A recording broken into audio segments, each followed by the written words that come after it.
ஒரு சிறிய கிராமம், பீகார் மாநிலத்தில் உள்ள கெஹ்லோர். அங்கே வாழ்ந்தவர் தஷ்ரத் மாஞ்சி. பணம் இல்லை, படிப்பு இல்லை, மனதில் ஒரு தீ இருந்தது. ஒரு நாள் அவரின் மனைவி பால்குனி தேவி மலை வழியாக நடந்து செல்லும்போது தவறி விழுந்தார். அருகில் இருந்த மருத்துவமனை 55 கிலோமீட்டர் தூரம். மருத்துவ உதவி கிடைக்காமல் அவர் உயிரை இழந்தார். அந்த நாள்தான் ஒரு சாதாரண மனிதன் ஒரு அசாதாரண முடிவை எடுத்தார். இந்த மலைதான் என் மனைவியின் மரணத்துக்கு காரணம். இந்த மலையே நான் வெட்டுவேன். அனைவரும் சிரித்தார்கள். இது முடியாத காரியம் என்றார்கள். ஆனால் தஷ்ரத் மாஞ்சி நிறுத்தவில்லை. சுத்தி ஒரு உளி, அவ்வளவுதான். 1960 முதல் 1982 வரை 22 ஆண்டுகள்.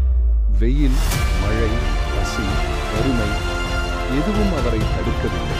ஒரு நாள் மழை உடைந்தது. 110 மீட்டர் நீளமான பேதை உருவானது. மருத்துவமனை தூரம் 55 கிலோமீட்டர். ஒரு மனிதனின் துயரம் ஆயிரக்கணக்கான உயிர்களை காப்பாற்றியது. புகழ் வேண்டாம், பணம் வேண்டாம், என் வழி மற்றவர்களுக்கு வரக்கூடாது. இதுதான் அவரின் கனவு. இன்று உலகம் அவரை அழைக்கிறது. The mountain man of India. இந்த கதை நமக்கு சொல்லும் பாடம் ஒன்றுதான். உறுதி இருந்தால் மலைகளும் வழி தரும்.